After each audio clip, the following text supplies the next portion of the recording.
Hello students, good morning to all of you. Welcome back in online platform of ACA School. Today we will start remaining part of first chapter and chapter name is electric charge and field. Today day 4. अभी तक हमने properties देखी थी कि charges की क्या क्या properties होती हैं। उसमें एक प्रॉपर्टी हमारी बच गई थी, conservation of charge. Last property है आपकी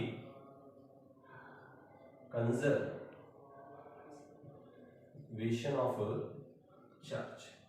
कंजर्वेशन ऑफ चार्ज मींस क्या हो गया कि चार्ज हमेशा क्या रहता है, कंजर्व रहता है। इट मींस चार्ज को न तो आप प्रोड्यूस करा सकते हो, न ही चार्ज को आप डिस्ट्रॉय कर सकते हो। चार्ज को केवल एक ऑब्जेक्ट से दूसरे ऑब्जेक्ट पर ट्रांसफर कर सकते हो। It means charge is always conserved for an isolated system.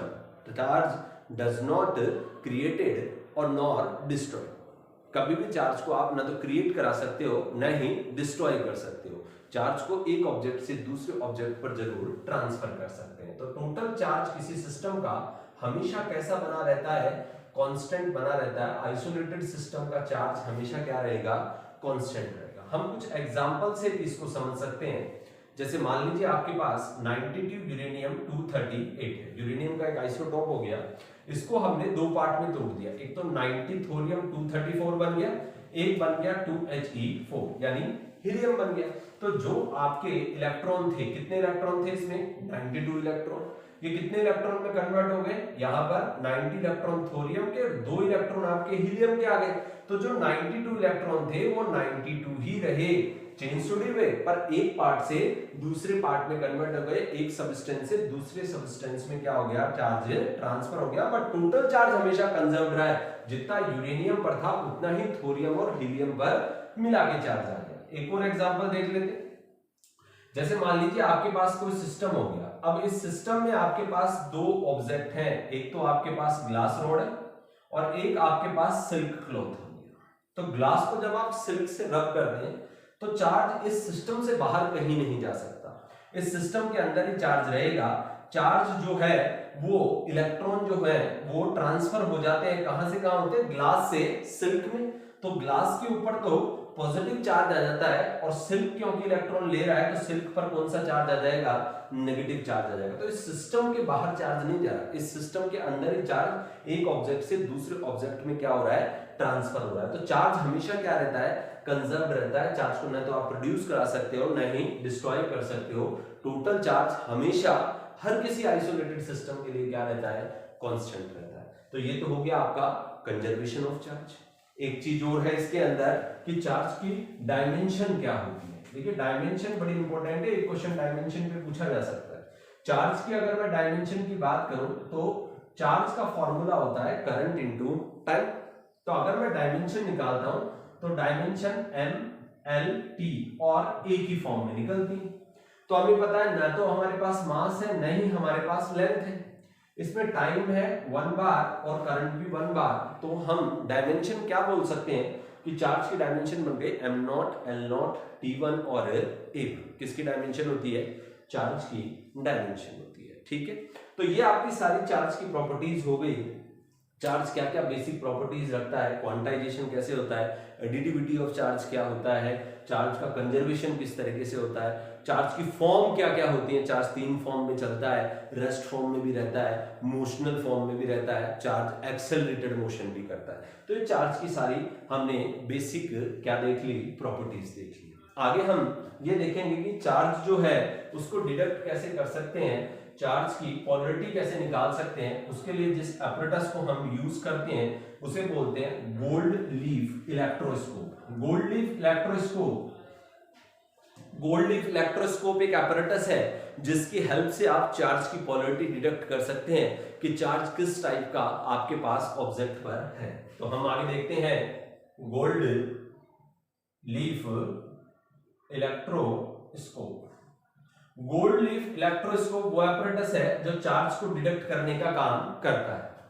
देखिए किस तरह से कंस्ट्रक्ट किया जाता है, किस तरह से बनाया जाता है। इसमें एक आप जार लेते हैं, ग्लास का जार होता है। ठीक है, कौन सा जार है, ग्लास जार है। और इस ग्लास जार के अंदर आप यहां पर ऊपर एक रबर स्टॉपर लगा देते हैं। क्या लगा दिया आपने? रबर स्टॉपर लगा दिया। रबर स्टॉपर के साथ यहां पर आपने एक मेटल की रॉड कनेक्ट कर दी। ये क्या है आपके पास? Metal rod. Metal rod connect कर दी और उसके साथ दो गोल्ड के लीव्स लगा दिए, L1 और L2। ये क्या है आपके? गोल्ड लीफ है। गोल्ड लीफ लगा दिए दो। यहां पर एक मेटल नॉब आप कनेक्ट कर देते हैं। यहां पर क्या है? Metal knob. मेटल नॉब को कनेक्ट कर दिया। साथ में यहां पर मैंने वो ऑब्जेक्ट रख दिया जिसके ऊपर आपको चार्ज डिडक्ट करना था कि कितना चार्ज आपके पास है या किस पोलरिटी का चार्ज आपके पास है। यहां हमने मान लिया कि ऑब्जेक्ट के ऊपर पॉजिटिव चार्ज है। जैसे ही आप इसे मेटल नॉब के टच करते हैं, चार्ज यहां से होता हुआ इन लीव्स में चला जाता है और जैसे ही चार्ज लीफ में जाता है तो क्योंकि दोनों पॉजिटिव पॉजिटिव हैं तो इनके बीच क्या होगा? इनके बीच होगा रिपल्शन। ये रिपल्शन करती हैं, डाइवर्ज हो जाती हैं and the diversion of these leaves represent the polarity of a charge। कि अगर ये जितनी ज्यादा डाइवर्ज होंगी उतना ही ऑब्जेक्ट बड़ा चार्ज रखे हुए है, पॉजिटिव चार्ज रखे हुए है, क्योंकि गोल्ड पे भी पॉजिटिव होता है और यहाँ लीफ से भी पॉजिटिव चार्ज आ रहा है। पॉजिटिव पॉजिटिव के बीच में क्या होगा? रिपल्शन हो जाएगा, जिससे हमें पता चल जाएगा कि किस तरह से ये चार्ज हमने लिया है। अगर आप कोई नेगेटिवली चार्ज ऑब्जेक्ट ले लेते हैं तो फिर ये डाइवर्ज नहीं होंगी लीफ। L1 L2 लीफ जो गोल्ड लीफ है डाइवर्ज नहीं होती। उस कंडीशन में लीफ क्या हो जाती है? कन्वर्ज हो जाती है। तो वहां कन्वर्जेंस किसको रिप्रेजेंट करता है? पोलरिटी ऑफ चार्ज को रिप्रेजेंट करता है। तो ये सेकंड आपके पास एपरेटस हो गया, गोल्ड लीफ इलेक्ट्रोस्कोप, जो किस यूज में आता है? जो चार्ज को डिटेक्ट करने के यूज में आता है कि आपके पास ऑब्जेक्ट पर कौन सा चार्ज है। ठीक है, तो ये गोल्ड लीफ इलेक्ट्रोस्कोप है, इसकी हेल्प से आप चार्ज को डिटेक्ट कर सकते हैं। आगे हम देखते हैं, अब एक क्वेश्चन ले लेते हैं जो एनसीईआरटी की बुक है उसके 1.3 नंबर का एग्जाम्पल आपको दे रखा है। वो एग्जाम्पल अपन देखते हैं क्या है। 1.3 एग्जाम्पल 1.3 जो है एग्जाम्पल, उसमें क्वेश्चन आपको दे रखा है कि हाउ मच पॉजिटिव और negative charge is there in 1 cup of water. कि आपने 1 कप वाटर ले लिया है, उसके अंदर कितना पॉजिटिव या कितना नेगेटिव चार्ज होता है ये डिटेक्ट करना है। ठीक है, तो क्वेश्चन में आपको 1 कप ऑफ वाटर दे रखा है। क्या दे रखा है? 1 कप ऑफ वाटर दे रखा है, इसके अलावा कुछ नहीं दे रखा। 1 कप ऑफ वाटर पे आपको चार्ज डिटेक्ट करना है, कितना चार्ज होगा, क्यू निकालना है, कितना होगा। देखिए न्यूमेरिकल करते टाइम प्रॉब्लम आती है कि न्यूमेरिकल किस तरह से होगा ये पता नहीं चलता। तो सबसे पहले तो आप फॉर्मूले पे वर्क कीजिए। जो आपको निकालना है, सबसे पहले क्या निकालना है आपको? चार्ज। और चार्ज का बेसिक फॉर्मूला हमने पढ़ लिया क्वांटाइजेशन से, Q इज इक्वल टू क्या होता है? N into E। यानी मुझे चार्ज निकालने के लिए दो चीजों की रिक्वायरमेंट है। किस किस की है? एक तो N यानी नंबर ऑफ इलेक्ट्रॉन्स की, और एक E यानी चार्ज ऑन इलेक्ट्रॉन की। तो एक काम तो हमारा बिल्कुल इजीली हो गया। चार्ज ऑन इलेक्ट्रॉन हमें पता है 1.6 into 10 to power minus 19 coulomb होता है। ठीक है, तो चार्ज ऑन इलेक्ट्रॉन मेरे पास आ गया, एक रिक्वायरमेंट पूरी हो गई। मेरे को अब N नहीं पता, नंबर ऑफ इलेक्ट्रॉन कितने हैं इसके अंदर। तो नंबर ऑफ इलेक्ट्रॉन निकालने के लिए देखिए, क्योंकि मैं बात कर रहा था वाटर की, और वाटर का मतलब हो गया H2O। अब H2O के अंदर हाइड्रोजन में 2 है, ऑक्सीजन में 8 है, यानी 10 प्रोटॉन या 10 न्यूट्रॉन, 10 प्रोटॉन या 10 इलेक्ट्रॉन इसके अंदर है। तो 10 प्रोटॉन या 10 इलेक्ट्रॉन आपके पास दे दिया, तो N कैसे निकाल सकते हैं? N is equal to 10 into N हो गया, क्योंकि प्रोटॉन और न्यूट्रॉन के अंदर N भी होता है। N का मतलब क्या हो गया? मॉलिक्यूल्स। मॉलिक्यूल्स कितने? मॉलिक्यूल्स का पता होना चाहिए। अब मॉलिक्यूल्स निकालने का फॉर्मूला आपने 11th में पढ़ा है, केमिस्ट्री में आपने देखा होगा। मॉलिक्यूल निकालने का फॉर्मूला है N is equal to N of A into small m by capital N। N of A को कौन सा नंबर बोलते हैं? Avogadro number 6.23 into 10 to power 23। Small m क्या होता है? स्मॉल m आपके पास मास है, और कैपिटल M क्या होता है? कैपिटल M आपके पास मॉलिक्यूलर मास। तो अब देखिए, क्वेश्चन निकालने के लिए ये बेसिक फॉर्मूला था, इसके लिए मुझे N और E चाहिए था। E कांस्टेंट है, पता चल गया। N निकालने के लिए फॉर्मूला बना N is equal to 10 into N, यानी मुझे N निकालना है, और N का फॉर्मूला ये दे रखा है। यानी इन 3 फॉर्मूले की हेल्प से ये पूरा क्वेश्चन हो जाएगा। आप फॉर्मूले पे वर्क कीजिए, क्वेश्चन पे वर्क करने की जरूरत नहीं पड़ेगी आपको। अगर आपको क्वेश्चन निकालना है, अगर आपने फॉर्मूला देख लिया तो फिर कोई प्रॉब्लम नहीं आती है आपको। तो आप देखिए यहां से स्टार्ट करेंगे अपन, सबसे पहले एन निकालेंगे। एन निकालने का प्रोसेस क्या है? एन निकालने का प्रोसेस है N of A into small m by capital M. तो हमें कंसीडर करना पड़ेगा, consider that mass of water कितना है, मास ऑफ वाटर यानी पानी का मास हमने मान लिया कितना आ गया आपके पास 250 ग्राम। 250 ग्राम समझ रहे ना, एक पाव 250, वह एक पाव का क्या हो गया आपके पास, एक कप आ गया। एक पाव का आपके पास एक कप दे रखा है, इसमें आप मॉलिक्यूलर मास अगर निकालना चाहते हैं, मॉलिक्यूलर मास, मॉलिक्यूलर मास कितना हो जाएगा, मॉलिक्यूलर मास आपके पास आ जाएगा, मॉलिक्यूलर मास H2O का निकालना था ना, तो H2O का मास हाइड्रोजन में 2 और ऑक्सीजन में 16 होता है, यानी 18 ग्राम इसका मॉलिक्यूलर मास आ गया। ये पहला फॉर्मूला लगाता हूं n निकालने का, मॉलिक्यूल्स निकालने का, n of A into small M by capital M. तो मेरे पास वैल्यू क्या है बताइए, n is equal to n of A की 6.023 10 टू पावर 23 इंटू मास कितना है 250 बाय मॉलिक्यूलर मास कितना है 18, यानी n निकल गया। n से मुझे टोटल नंबर ऑफ इलेक्ट्रॉन निकालने हैं तो 10 इंटू n करना पड़ेगा। तो n is equal to 10 into n की value 6.023 into 10 to power 23 into 250 upon कितना आ गया 80। n निकल गया। लास्ट चीज निकालनी है, क्या करना है, फाइंड आउट चार्ज। चार्ज होता है q, q is equal to ne, तो q is equal to n की value 10 into 6.023 into 10 to power 23 into 250 upon में 18 इंटू में चार्ज ऑन इलेक्ट्रॉन कितना है, charge on electron 1.6 10 to power -9। इसको आप सॉल्व कर लेंगे, वैसे सॉल्व करने पर 1.3 इंटू 10 टू पावर 7 कूलम आ जाता है। तो ये आपका क्या हो गया, चार्ज हो गया कि कितना चार्ज इसके अंदर है। एक लॉ और पढ़ेंगे अपन छोटा सा, कौन सा, कूलम्ब्स लॉ। कूलम्ब्स लॉ क्या बोलता है आपको देखिए, ये न्यूमेरिकल हो चुका है आपका। कूलम्ब्स लॉ और देखते हैं।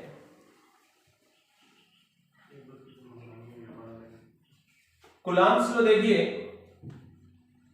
Coulomb's law for electrostatic force क्या होता है। Coulomb's law for electrostatic force देखें,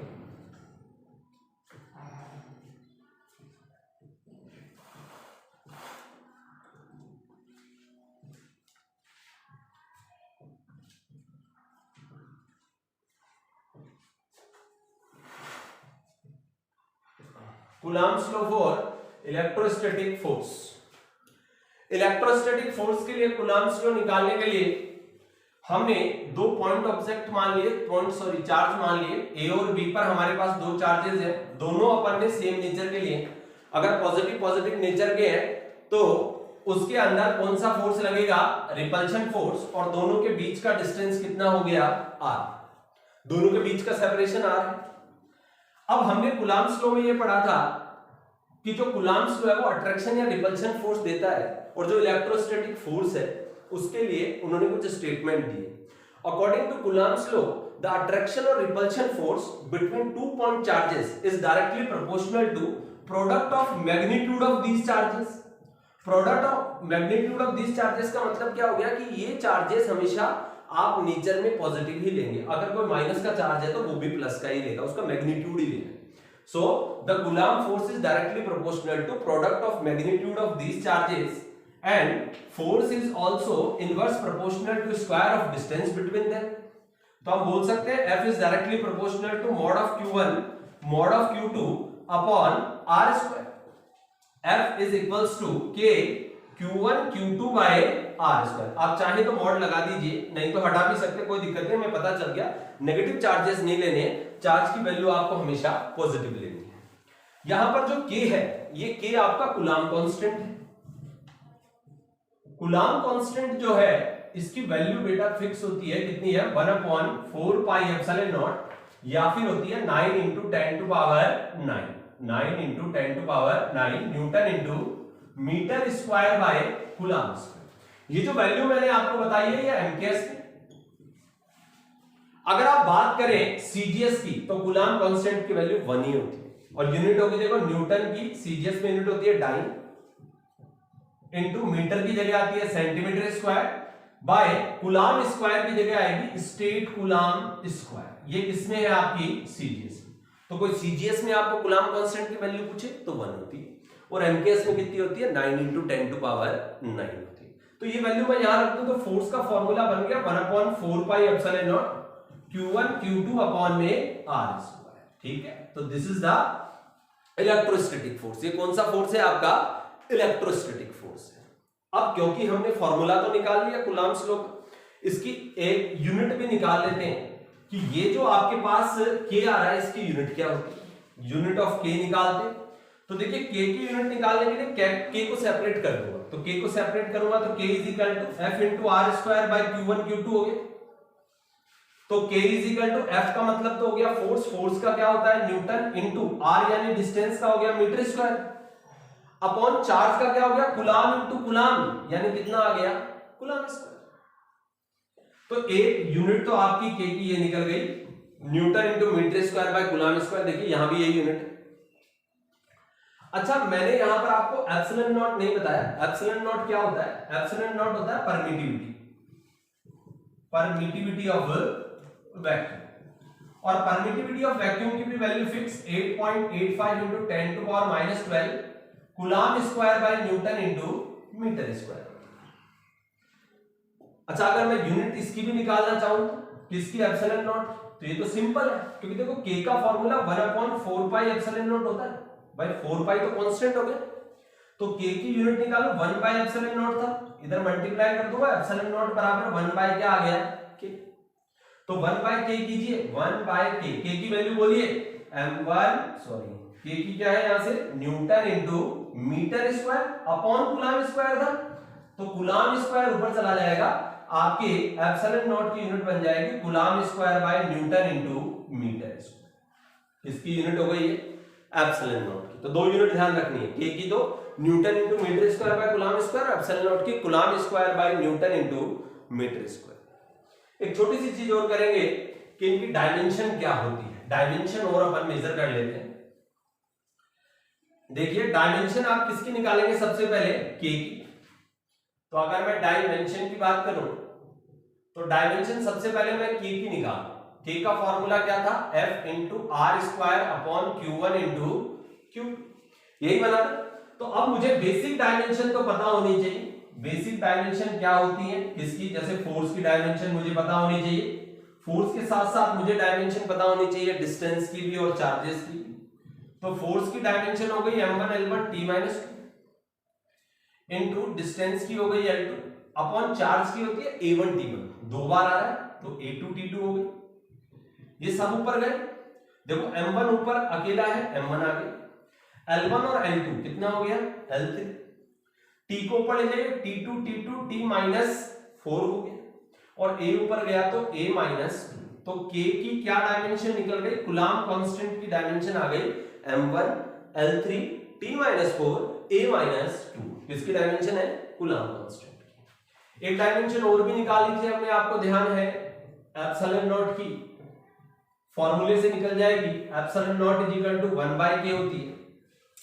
epsilon naught is equal to 1 by K की डायमेंशन ये निकाल रखी है, क्या है m1 L3 T-4 A-2। ये ऊपर गई, क्या बनेगी एप्सिलॉन नॉट की डायमेंशन बताएं, m ऊपर गया m-1, L ऊपर गया L-3, T ऊपर गया T4, A ऊपर गया तो A। तो एप्सिलॉन नॉट की डायमेंशन क्या बन गई m-1 L-3 T4 और A2। तो ये आपकी डायमेंशन हो गई। तो आज अपन ने कूलाम्स लॉ पूरा देख लिया, कल इससे रिलेटेड क्वेश्चंस करेंगे।